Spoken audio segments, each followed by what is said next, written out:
They told you goodness was a shield. It isn't. It's a target.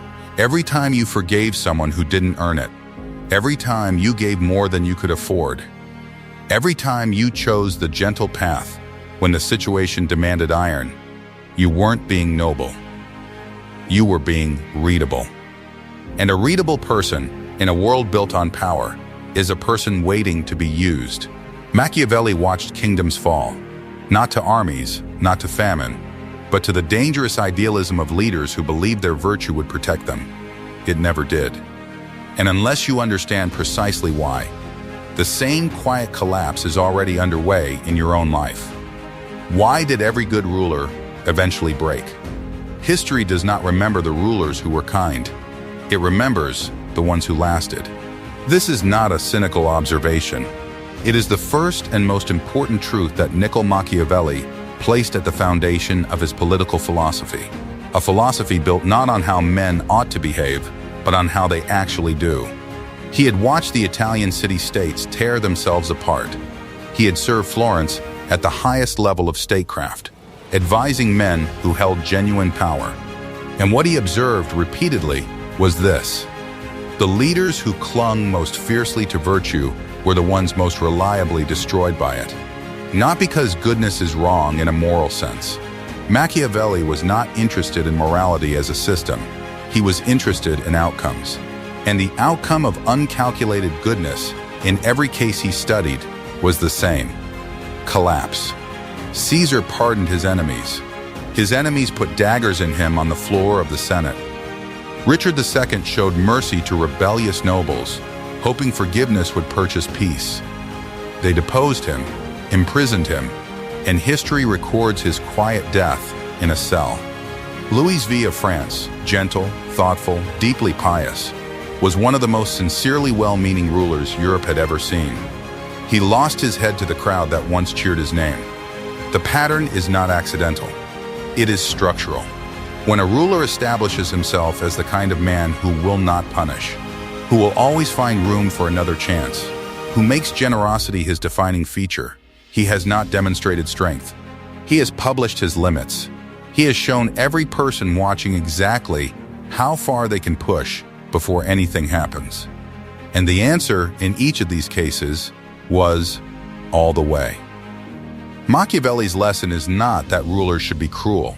Cruelty for its own sake, he argued explicitly, breeds the one thing more dangerous than rebellion: it breeds hatred. And a population that hates its ruler will eventually find a way to act on that hatred, regardless of cost. The lesson is more precise than cruelty. It is calculation. Every act of mercy must be weighed. Every display of generosity must be measured against what it communicates, what it costs, and what it teaches the people who witness it. A ruler who cannot make this calculation is not a moral man in a cynical world. He is a man who has refused to understand the world he actually lives in. And that refusal, Machiavelli would say without hesitation, is a choice, one the ruler makes at his own eventual expense. What does endless giving actually buy? There is an economics to generosity that most people refuse to acknowledge, because doing so would force them to look at their own behavior in a light they find uncomfortable. When you give something to someone, time, money, forgiveness, advantage, there is an immediate return: gratitude, warmth, the sense that you have done something right, that you have cemented a bond, that you have made yourself valuable to another person. This return feels like loyalty. It feels, in the moment, like exactly the exchange you intended. But Machiavelli observes something that undercuts this entirely. Gratitude has an expiration date, and that date is almost always shorter than the giver expects. He watched it play out at the level of principalities. A ruler who threw open festivals, funded public games, distributed bread and coin, that ruler was adored. The crowd cheered. The poets wrote odes. For a season, it seemed as though generosity had purchased something permanent. But the treasury is not permanent. Resources run out. And the moment the festivals stop, the moment the coin does not come, the crowd does not think, "He gave us so much. Let us be patient now. The crowd thinks, why has he failed us? What has he done with what was ours? Generosity, when it becomes expected, stops being received as a gift. It becomes a standard, a baseline, a minimum requirement the giver must meet simply to avoid disappointment. And once that shift happens, once what you give is no longer appreciated but merely expected, you have not built loyalty. You have built dependency dressed as loyalty, which is an entirely different and far more fragile thing. Dependency turns, with remarkable speed, into entitlement. Entitlement turns, with equal speed, into contempt. The person who once praised you for your open-handedness now measures everything you give against an invisible standard you never agreed to. The moment you fall short, not of what you promised, but of what they have decided you owe, the warmth evaporates, and in its place comes something colder and more dangerous: resentment from someone who believes they are owed more than they are receiving. Machiavelli's prescription for this was not coldness, it was strategic rarity. A gift given once, at the right moment, with visible intention, that gift does more work than 100 routine distributions. It is remembered. It lands with weight. It signals choice, not compulsion. And the person who receives it does not mistake it for a minimum. They recognize it as a deliberate act from someone who could have withheld it. The ruler who gives rarely but meaningfully is called frugal. Sometimes he is called miserly. But his treasury is intact. His people know that when he gives, it means something. And when a crisis comes, when the armies must be paid, when the walls must be fortified, when survival demands resources, he has them. The generous ruler has already spent what he needed to survive. In The Economics of Power, Machiavelli was clear: the applause of today will not pay the soldiers of tomorrow. And soldiers matter more than applause. When does forgiveness become permission? There is a moment, and most people can identify it in their own lives if they are honest, when forgiving someone stops being an act of generosity and becomes something else entirely. It becomes an announcement. Machiavelli understood this through the lens of punishment, which he regarded not as revenge, but as communication. When a ruler punishes swiftly and visibly after an act of betrayal, he is not expressing anger. He is sending a message to every person who is watching, which is everyone, always, about what the cost of betrayal actually is. The punishment is a data point. It updates the calculation of everyone in the room. When a ruler forgives, the same mechanism operates in reverse. The pardon is also a message. And the message, when forgiveness is granted too readily, too completely, or without clear conditions, is this: the cost of crossing me is lower than you thought. Sometimes the message is even simpler: there is no cost at all. Once that message is received, it cannot be unsent. The ruler can punish afterward, can become stricter, harsher, more severe, but he is now punishing from a position of established lenience.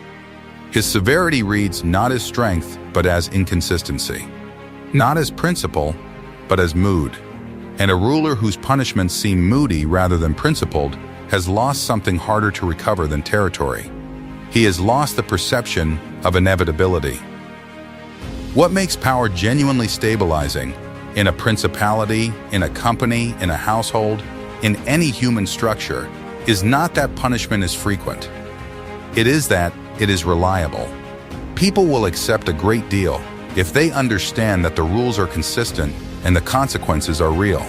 What people cannot navigate, what produces genuine instability, is not harshness, but unpredictability. The father who never disciplines and then suddenly explodes does not raise obedient children. He raises children who have learned that boundaries are theatrical, that they appear and disappear without reliable cause, and therefore cannot be the basis of a coherent response. The employer who absorbs every failure and then terminates without warning does not build a loyal team. He builds a team that is always waiting for the other shoe to drop, never quite certain what the actual rules are. Machiavelli would look at both situations and say the same thing. Cruelties well used are done in one stroke, at the beginning, and are converted over time into benefits. Cruelties poorly used begin gently and grow worse over time. The ruler who waits too long, who forgives too many times, who allows the problem to compound before finally acting, that ruler inflicts the maximum damage possible, both to his people and to his own position. He has been cruel through his mercy. This is the part that is hardest to accept, that the refusal to act, out of kindness, out of generosity, out of the belief that one more chance might change things. That refusal is not the absence of harm. It is a choice. And it is a choice with consequences that accumulate invisibly until they arrive all at once. Is the mask more powerful than the face? Machiavelli devoted considerable attention to the question of appearances, and his conclusions on this subject are perhaps more unsettling than anything else in The Prince, because they are impossible to disprove by looking at the world around you. He argued that the prince must appear to have the qualities people admire: mercy, honesty, humanity, religious devotion, integrity, while retaining the actual freedom to act contrary to those appearances whenever circumstances demand it. He was not advocating hypocrisy as a moral position. He was making an observation about human psychology. Most people judge by what they see, rarely by what they know, and almost never by what is true. The crowd does not attend the council meeting. It does not read the private dispatches. It does not see the calculation behind the public gesture. What it sees is the gesture. And the gesture, if it is well executed, is sufficient. This has been true in every era and at every scale.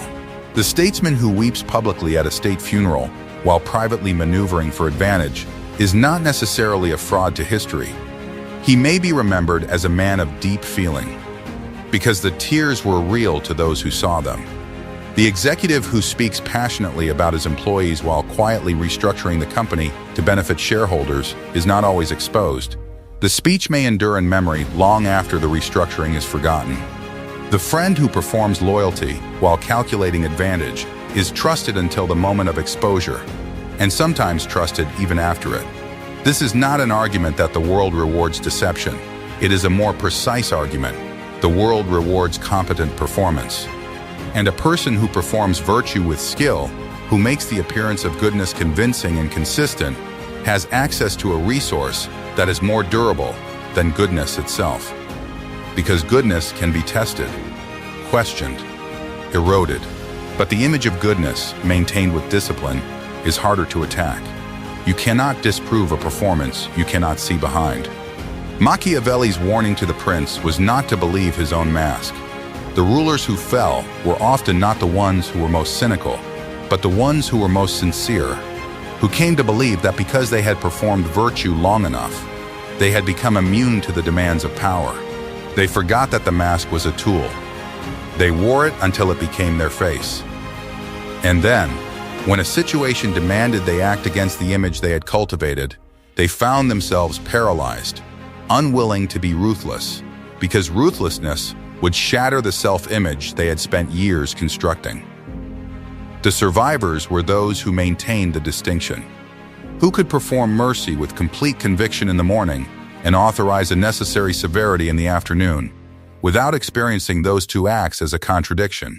Not because they were monsters, but because they understood that survival requires flexibility, and that flexibility requires never fully inhabiting any single performance. What justifies the means when everything is at stake? This is the question that has made Machiavelli infamous for 500 years, and it deserves a serious answer, rather than a reflexive one. He never said in The Prince that the ends justify the means, not in those words. What he argued was more specific and in some ways more challenging, that a ruler who allows his state to collapse out of commitment to personal virtue has not made a moral choice. He has made a sentimental one. And sentiment, in the architecture of power, is a luxury that principalities cannot afford. Consider what is actually at stake when a ruler governs. Not his own soul, not his own reputation, the stability of an entire population, the security of people who depend on the functioning of the state to protect their lives, their families, their livelihoods. When Machiavelli says that a ruler must sometimes act against mercy, against faith, against charity, against religion, he is not celebrating this. He is acknowledging the weight of what governance actually costs. The ruler who refuses to lie when a lie would prevent a war bears responsibility for the war. The ruler who refuses to punish harshly when harshness would prevent a rebellion bears responsibility for the rebellion. The ruler who clings to his virtue while his state burns has not kept himself clean. He has simply outsourced the suffering to the people around him. This is Machiavelli's most profound and most uncomfortable inversion. We tend to think of moral purity as a form of responsibility. He argues it is often the opposite, a form of abdication. The truly responsible prince is the one who is willing to do what is necessary, to carry the cost of difficult action in his own reputation, his own conscience, his own historical record, so that his people do not have to pay a higher price in blood, instability, and chaos. This does not make every brutal act justified. Machiavelli was specific. Cruelty that serves no purpose beyond the satisfaction of the ruler is both morally indefensible and politically stupid, because it generates hatred that eventually becomes existential. The calculation must be real. The harm inflicted must be proportionate to the harm prevented, and the result must genuinely serve the stability of the whole. But within those constraints, and they are real constraints, Machiavelli insists that the ruler must be free to act. Free from the paralysis of idealism. Free from the need to be seen at every moment as the good man. Because the good man who watches his state collapse while protecting his image has not made a noble sacrifice. He has made a choice that cost other people everything so that he could feel clean. History, as Machiavelli observed it, does not remember those who were good. It remembers those who endured, and those whose endurance created something that outlasted them. The methods by which they endured are debated. The endurance itself is the record. What does power actually look like when it lasts? Machiavelli's final argument, the one that pulls everything else together, is about legacy. Not legacy in the sentimental sense of how you are remembered, but legacy in the structural sense, what remains standing after you are gone. A ruler's ultimate test, by this measure, is not whether he was loved. It is whether the structure he built survived him. Whether the institutions he maintained continued to function. Whether the order he established held against the inevitable pressures that come after every reign. The succession crisis, the external threat, the internal faction, the long, slow erosion of time. By this standard, the ruler who was cruel but effective built something. The ruler who was kind but ineffective built a stage set, impressive for a season, collapsing the moment the performance ended. This is not comfortable. It is not meant to be. Machiavelli wrote The Prince as an act of brutal clarity, not as an act of comfort. He wanted to strip away the stories that rulers told themselves about their divine right, their natural virtue, their people's loyalty, and leave only the question that actually mattered. What does it take to hold power? And are you willing to do it? For most people, in most lives, this question does not present itself at the scale of principalities, but it presents itself at the scale of a family, a company, a friendship, a career. And the dynamics Machiavelli described operate at every scale, because they are rooted not in the specific conditions of Renaissance Italy, but in the permanent conditions of human nature. People test limits. They take the space that is offered. They convert tolerance into expectation. They mistake consistency for guarantee. And when no consequence arrives, they conclude correctly, based on the available evidence, that no consequence exists. Not because they are villains, but because this is how human beings navigate social reality. We are all, constantly, assessing what the rules actually are based on what we observe, not what we are told. The person who understands this and acts accordingly, who establishes clear limits, who makes consequences real and visible, who gives with intention and withholds with intention, who wears the mask of warmth without being imprisoned by it, that person is not cynical. They are clear. And clarity, in Machiavelli's world, is the beginning of genuine power. Not power over others in the crude sense, power over the conditions of your own life. The ability to be in a relationship or a workplace or a negotiation and not be gradually consumed by the accumulated weight of what you gave and never got back. The ability to be generous because you chose to be, and to stop being generous because you chose to stop, without apology, without collapse, without the long, slow erosion of self that comes from never having drawn a line.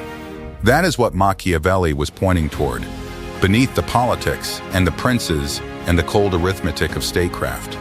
A way of moving through the world that is honest about what the world is. A refusal to be surprised by human nature. A decision to understand the game before agreeing to play. And to play it, when you play, with your eyes open. The good who refuse to see this will be consumed. They always are, not because the world is evil, but because the world is real. And real demands a different kind of courage than goodness does. It demands the courage to see clearly, to act on what you see, and to stop mistaking your own discomfort with difficult truths for the discomfort of being wrong.